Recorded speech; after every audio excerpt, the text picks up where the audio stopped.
Desproporción del hombre. He aquí donde nos llevan los conocimientos naturales. Si no son verdaderos, no hay verdad en el hombre. Si lo son, encuentra en ellos un gran motivo de humildad al verse obligado a rebajarse de una u otra manera. Y puesto que no puede subsistir sin creer en ellos, deseo que antes de entrar en mayores inquisiciones acerca de la naturaleza, la considere alguna vez con seriedad y a sus anchas, que se mire también a sí mismo y viendo en qué proporción está. Contemple el hombre, pues, la naturaleza entera en su elevada y plena majestad, aparte su vista de los objetos bajos que la circundan. Contemple esta resplandeciente luz colocada como una lámpara eterna para alumbrar el universo, que la Tierra le parezca como un punto rodeado por la vasta órbita que este astro describe, y que se asombre de que esta vasta órbita no es a su vez sino una fina punta respecto de la que abrazan los astros que ruedan por el firmamento. Pero si nuestra vista se detiene aquí, que la imaginación vaya más allá. Antes se cansará ella de concebir que la naturaleza de suministrar. Todo este mundo visible no es sino un rasgo imperceptible en el amplio seno de la naturaleza. No hay idea ninguna que se aproxime a ella. Podemos dilatar cuanto queramos nuestras concepciones allende los espacios imaginables. No alumbraremos sino átomos, a costa de la realidad de las cosas. Es una esfera cuyo centro se halla por doquier y cuya circunferencia no se encuentra en ninguna parte. Finalmente es la más grande nota sensible de la omnipotencia divina el que nuestra imaginación se pierda en este pensamiento. Vuelto a sí mismo, considere el hombre lo que es él a costa de lo que es. Considérese perdido en ese cantón apartado de la naturaleza, y desde esta célula en que se haya alojado, me refiero al universo, aprenda a estimar la tierra, los reinos, las ciudades y a sí mismo en su justo precio. ¿Qué es un hombre infinito? Pero para presentarle otro prodigio igualmente sorprendente, que busque dentro de lo que conoce las cosas más delicadas. Que un cirón le ofrezca en la pequeñez de su cuerpo partes incomparablemente menores, piernas con articulaciones, venas en sus piernas, sangre en sus venas, humores en esta sangre, gotas en sus humores, vapores en estas aguas, que dividiendo todavía estas últimas cosas, agote sus fuerzas en estas concepciones, y que el último objeto a que pueda llegar sea ahora el de nuestro discurso. ¿Pensará tal vez que es esta la extremada pequeñez de la naturaleza? Voy a hacerle ver aquí dentro de un nuevo abismo. Voy a pintarle no solamente el universo visible, sino la inmensidad concebible de la naturaleza en el recinto de este compendio de átomos. Que vea en él una infinidad de universos, cada uno con su firmamento, sus planetas, su tierra, en la misma proporción que en el mundo visible, en esta tierra, animales y finalmente cirones, en los cuales encontrará lo que han dado los anteriores. Y al encontrar todavía en los otros la misma cosa sin fin y sin reposo, que se pierda en estas maravillas, tan pasmosas en su pequeñez como lo son las otras por su extensión. Porque, ¿quién no se admirará de que nuestro cuerpo, que antes no era perceptible en el universo, imperceptible en el seno de todo, sea ahora un coloso, un mundo, o más bien, un todo respecto de esa nada a que no se puede llegar? Quien se considere de esta suerte se aterrará de sí mismo, y considerándose sostenido en la masa que la naturaleza le ha otorgado, entre dos abismos del infinito y de la nada, temblará ante la visión de estas maravillas. Y creo que su curiosidad se trocará en admiración y estará más dispuesto a contemplarlas en silencio que a investigarlas con presunción. Porque, finalmente, ¿qué es el hombre en la naturaleza? Una nada frente al infinito, un todo frente a la nada, un medio entre nada y todo, infinitamente alejado de comprender los extremos. El fin de las cosas y su principio le están invenciblemente ocultos en un secreto impenetrable, igualmente incapaz de ver la nada de donde ha sido sacado y el infinito en que se haya sumido.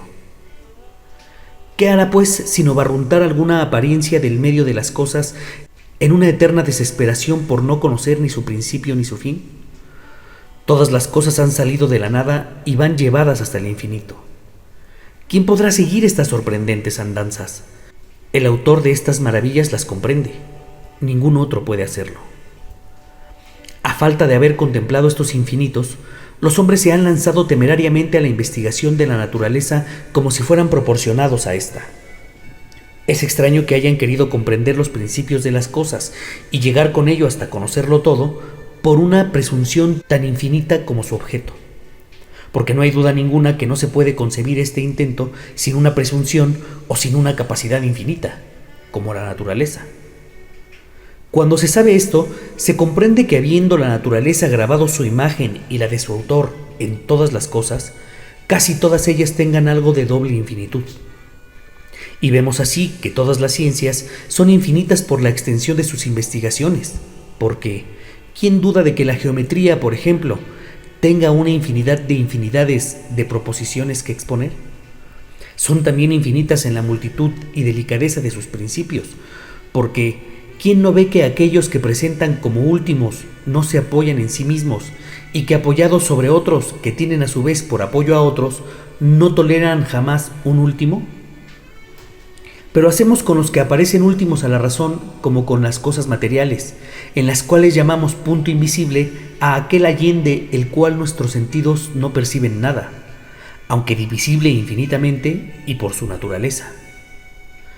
De estos dos infinitos de ciencias, el de lo grande es mucho más sensible y por esto es por lo que llego a poco menos que a pretender conocer todas las cosas.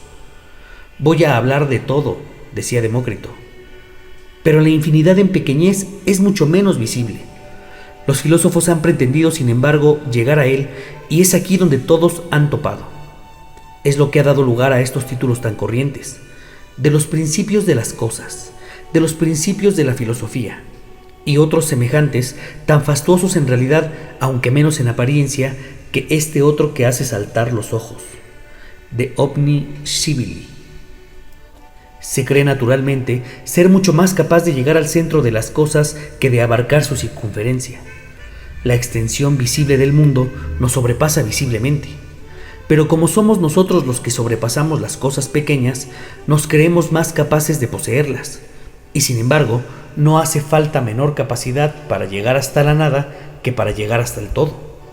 Y es menester tenerla infinita tanto para lo uno como para lo otro. Y me parece que quien hubiera comprendido los últimos principios de las cosas podría llegar también a conocer hasta el infinito. Lo uno depende de lo otro, y lo uno conduce a lo otro. Estos extremos se tocan y se reúnen a fuerza de estar alejados y se encuentran en Dios y solamente en Dios. Reconozcamos pues nuestro alcance. Somos algo y no somos todo. Lo que tenemos de ser nos arrebata el conocimiento de los primeros principios que nacen de la nada, y lo poco que tenemos de ser nos oculta la visión del infinito. Nuestra inteligencia posee, en el orden de las cosas inteligibles, el mismo rango que nuestro cuerpo en la extensión de la naturaleza. Limitados en todos los sentidos, este estado que ocupa el medio entre los dos extremos se encuentra en todas nuestras potencias. Nuestros sentidos no se dan cuenta de nada extremo. Demasiado ruido ensordece, demasiada luz ofusca, demasiada distancia y demasiada proximidad impiden la visión, demasiada longitud y demasiada brevedad en el discurso lo oscurecen, demasiada verdad nos pasma. Conozco quienes no pueden entender que si se resta de 0 4, queda 0. Los primeros principios tienen para nosotros demasiada evidencia, demasiado placer incómodo, demasiadas consonancias son desagradables en música y demasiados beneficios irritan. Queremos tener con qué sobrepagar la deuda. No sentimos ni el calor extremo ni el frío extremo. Las cualidades excesivas nos son enemigas y no sensibles. No las sentimos ya, las padecemos. Demasiada juventud y demasiada vejez privan de espíritu. Las cosas extremas son para nosotros como si no fueran, y nosotros tampoco somos respecto de ellas. Nos escapan o nosotros a ellas. He aquí nuestro verdadero estado. Es lo que nos hace incapaces de saber ciertamente, de ignorar absolutamente. Bogamos en un vasto medio, siempre inciertos y flotantes, empujados de un extremo a otro. Si damos con un término a que pensamos vincularnos y en que pensamos afianzarnos, titubea y nos abandona. Y si lo seguimos, se nos escapa de las manos, se desliza y nos huye con una fuga eterna. Nada se detiene por nosotros. Es el estado que nos es natural, y sin embargo, el más contrario a nuestra inclinación. Ardemos en deseos de encontrar una sede firme y una última base constante para edificar sobre ella una torre que se alce hasta el infinito. Pero todos nuestros cimientos se quiebran y la tierra se abre hasta los abismos. No busquemos, pues, puntos de seguridad y de firmeza. Nuestra razón se ve siempre decepcionada por la inconstancia de las apariencias. Nada puede fijar lo finito entre los dos infinitos que lo envuelven y le huyen. Una vez comprendido esto, creo que cada cual quedará tranquilo en el estado en que la naturaleza le ha colocado. Estando este medio que nos ha sido legado en herencia siempre distante de los extremos, ¿qué importa que el hombre tenga un poco más de inteligencia de las cosas? Si la tiene, toma aquellas desde un poco más arriba. ¿No se halla siempre infinitamente alejado del término? ¿Y la duración de nuestra vida no está igualmente infinitamente alejada de la eternidad, aunque dure 10 años más? Ante la visión de estos infinitos, todos los finitos son iguales, y no veo por qué asentar su imaginación en uno más bien que en otro. Nos apena la sola comparación que establecemos entre nosotros y lo finito. Si el hombre fuese lo primero que se estudiase a sí mismo, vería lo incapaz que es de seguir adelante. ¿Cómo es posible que una parte conozca el todo? Pero aspirará tal vez a conocer por lo menos las partes con las cuales guarda proporción. Pero las partes del mundo guardan entre sí una relación tal y una tal concatenación las unas con las otras, que creo imposible conocer la una sin la otra y sin el todo. El hombre, por ejemplo, tiene relación con todo lo que conoce. Necesita lugar para contenerlo, tiempo para durar, movimiento para vivir, elementos para componerlo, calor y alimentos para nutrirlo, aire para respirar, ve la luz, siente los cuerpos, finalmente todo se alía con él. Para conocer al hombre es preciso, pues, saber de dónde viene el que tenga necesidad de aire para subsistir, y para conocer el aire, saber por dónde tiene esta relación con la vida del hombre, etc. La llama no subsiste sin aire, por tanto, para conocer la una es preciso conocer al otro. Siendo, pues, todas las cosas causadas y causantes, ayudadas y ayudantes, mediatas e inmediatas, y manteniéndose todas por un nexo natural e insensible que liga las más alejadas de las más diferentes, tengo por imposible conocer las partes sin conocer el todo, así como conocer el todo sin conocer particularmente más partes. La eternidad de las cosas en sí mismo o en Dios tiene también que pasmar a nuestra pequeña duración. La inmovilidad fija y constante de la naturaleza, la comparación con el cambio continuo que acontece en nosotros, tiene que producir el mismo efecto. Y lo que remata nuestra impotencia para conocer las cosas es que ellas son simples en sí mismas, y nosotros estamos compuestos de dos naturalezas opuestas y de distinto género, alma y cuerpo. Porque es imposible que la parte que razona en nosotros no sea sino espiritual, y si se pretendiera que fuéramos simplemente corporales, ello nos excluiría mucho más del conocimiento de las cosas, puesto que nada hay tan inconcebible como decir que la materia se conoce a sí misma.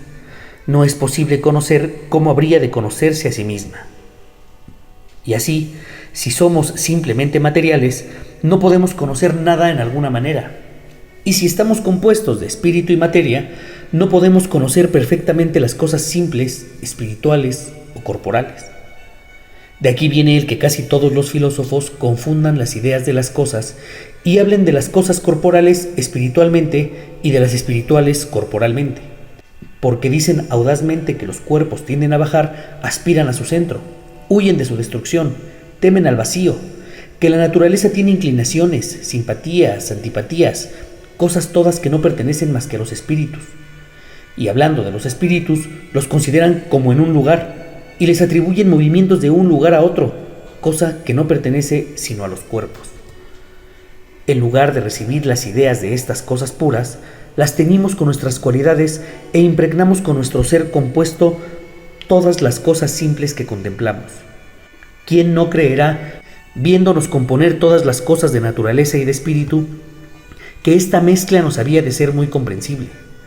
Es, sin embargo, la cosa que se comprende menos. El hombre es para sí mismo el más prodigioso objeto de la naturaleza, porque no puede concebir lo que es ser cuerpo y menos todavía lo que es ser espíritu. Y lo menos del mundo, ¿cómo un cuerpo puede estar unido con un espíritu? Es este el colmo de la dificultad y sin embargo es su propio ser.